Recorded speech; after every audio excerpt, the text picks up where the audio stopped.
San Diego, I don't even know who watches these things anymore. This might be our moms clicking 1,200 times. Yeah, my mom would do that if we asked. But if there was ever a reason to watch this, it's to take all the numbers and have, what the hell does it mean to me to actually strategize a little bit. If you're going to make some moves. I can't think of monthly update that is going to be more apropos to answer that than this. More to come. Yeah, and we're going to talk a little bit about the balance of when to do what to do. It's all about a plan, and if you have one, you win.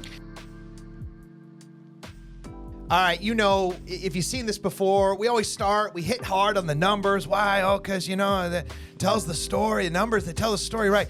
Gang, sure, let's do that. Everything's up. Everything looks good. Sales up 3.1. Close sales up 2.3. Attached sales up a 14.3. Here's the deal, though. If you're sitting there being like, man, I'm a seller. I'm hanging out. I'm trying to time this market right now. And, you know, conventional wisdom is I want to go like late spring, early summer. That's where all the party's going on, right? I'll get the biggest buyer pool, maybe sketch out the biggest check. Sure.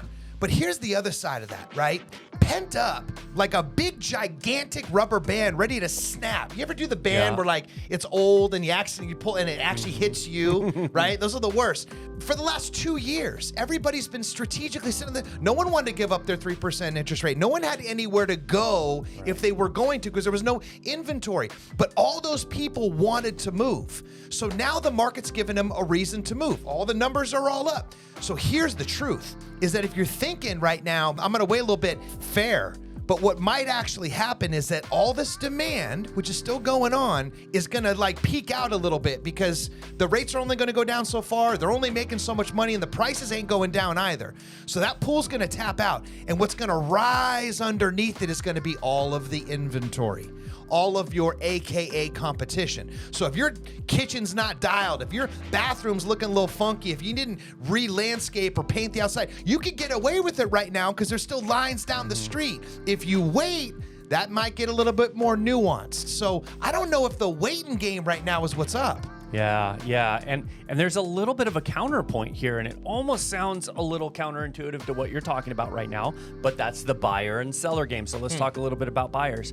Buyers, as you're watching this market, what you're seeing is this oscillation between low rates, high rates. Right. And what's happening is every time they dip, a bunch of buyers get in there. Line down the street. Who are buyers? Buyers are your competition because you're going for the same spot. Right. And so what I keep hearing over and over is I'm going to wait until rates come down. That's okay. You're going to get a lower payment, but you just might end up paying more if you get caught in a cycle where there's a bunch of other buyers looking at the same stuff.